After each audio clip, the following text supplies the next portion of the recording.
So we're here for annual training, and we are working with the active duty, just kind of seeing how they do things and just getting as much as we can while we're here. Okay, Japan is awesome. Love the people, I love the base. This is a once-in-a-lifetime experience kind of trip, really. And if you're in the National Guard, it's invaluable, especially if you're a traditionalist. If you're not out there every day, it's just hard to get the training that you need to. I think one reason it's good is it just kind of gets us out of our element, especially, you know, there's different, I wouldn't necessarily say different systems, but a different culture going to units that aren't in the United States. You know, sometimes parts take a little longer to get here versus in the States, they'll get here overnight. So it's a great experience for going to like a deployed environment, not knowing what you're getting into, not knowing what you're stepping into.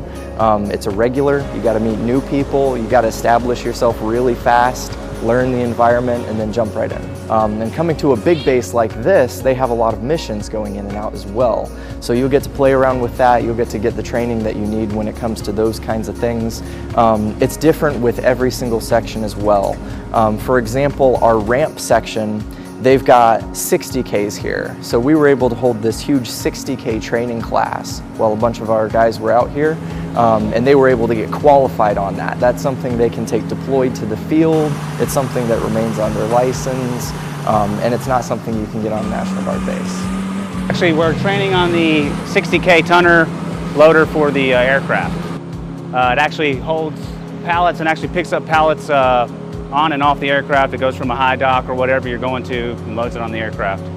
So you pretty much drive this vehicle up to the aircraft, you get a spotter, spots you in, we load pallets, and then we spot you out and you go where it's supposed to go. I always think it's great to come to an active duty base just because you can actually see how the active Air Force works opposed to just the traditional guardsmen of the Air Force. Now we have our regular guards that's always there, but it's always good to see, for us young airmen, myself, I might be an old man, but I'm still a young airman, for us to see just how the Air Force flows, how it all comes together, and then coming to, you know, the main hub of the Pacific where everything's coming in, it's crazy busy, we have other planes coming in. It's really nice to see the structure that the Air Force provides, and they also pass along to the Guards. So that's actually what I really like. I had the most amazing experience. This is my first time being in Yokota, Japan. Their PAX terminal is by far the most amazing facility that I've ever been to. The airmen that I've been with are basically young airmen straight out of tech school. So I was able to educate them on some knowledge that I can give to them as well. They can give me some knowledge that they have obtained while being here in Yokota. So it's a share like situation. We all gain experience from each other. We all learn from each other.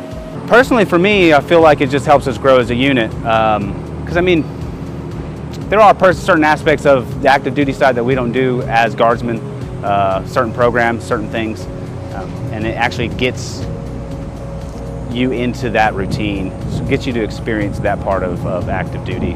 As of going AT, going overseas, going stuff like that, I don't think it's going to do nothing but bring us all together. I mean, you're just going to do things you don't normally do, and then you actually get to bring that back to the unit and what you've learned with the unit, what you learned out here to bring it back to the unit, and it's just great training.